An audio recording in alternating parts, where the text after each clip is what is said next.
کۆمپانیای ئاسیاسیل درا بە دادگا. ناوەندی عێراق بۆ بەرەنگاربوونەوەی دەنگۆکان داوای ئاڕاستی هاوڵاتیان دەکات. زانیاری لەسەر کچێکی سلێمانی ئاشکرا بوو کە کاندیدە بۆ خەڵاتی داهێنانی ژینگەیی لە ئەمریکا. لە تیوان نیوزەوە سڵاوتان لێبێت تا بەنجاف و سێ هەواڵتان پێشکەش دەکەم.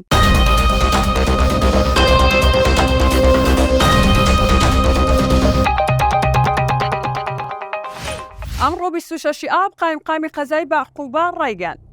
دوای ئەوەی سکاڵای دانیشتوانی گەڕەکی مەفرەقمان پێگەیشت کە چەندین نەخۆشی شێرپەنجە ڕاگەیەنراوە کە بەهۆی تاوەرەکانی ئاسیاسیل و تیشکەوە توش بووین. دوای وەرگرتنی راپۆرتی پزیشکی متمانە پێکراو. بەرپرسانی ئەمنیمان ڕاستپار لێکۆڵنەوە لەو بابەتە بکەن و ئەنجامەکەی بۆ ڕایگەشتی ئاشکرا بکەن.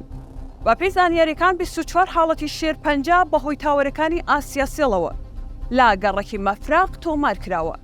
سەرەڕای هۆشداری مەترسی ژینگەی و تەندروستی تاوەرەکانی هێڵەکانی تەلەفۆن لا سەرتاسەری عێراق و هەرێمی کوردستان دانراون بە بێ ڕەچاوکردنی خراپی تێشکەکان لەسەر هاوڵاتیان. ناوەندی عێراقی بۆ بەرەنگاربوونەوەی دەنگۆکان ئەمڕۆ شەمە لە بەیاننامەیەکدا باسی لەوە دەکرد. کۆمەڵێک دەنگۆ کە لەلایەن باندەکانی ساختەکاریەوە بڵاو دەکرێنەوە بۆ دامەزراندن لە وەزارەتەکانی دەوڵەت و وەزارەتە ئەمنیە هەستیاریەکان لا بەرامبەر پارەدان با بڕی $10,000 ئەمریکی بۆ هەر مامەڵەیەک. ناوەندەکە ئاماژەی بەوەش کردووە ئەو باندانە شێوازی نوێ بەکاردەهێنن لە بانگەشەکردنی دەنگۆکانیان لا ڕێگەی بڵاوکردنەوەی لینکی ساختە بۆ پێشکەشکردنی مامەڵەکان.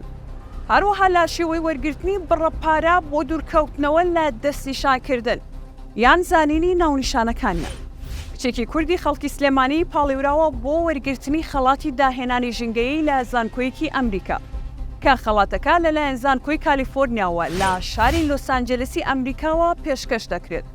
بەناونیشانی خەڵاتی داهێنانی ژینگەیی کە 3 پاڵیوراو گەیشتونەتە کۆتایی بۆ وەرگرتنی ئەو خەڵاتە و یەکێکیش لە پاڵیوراوەکان کچە کوردێکی دانیشتووی شاری سلێمانیە.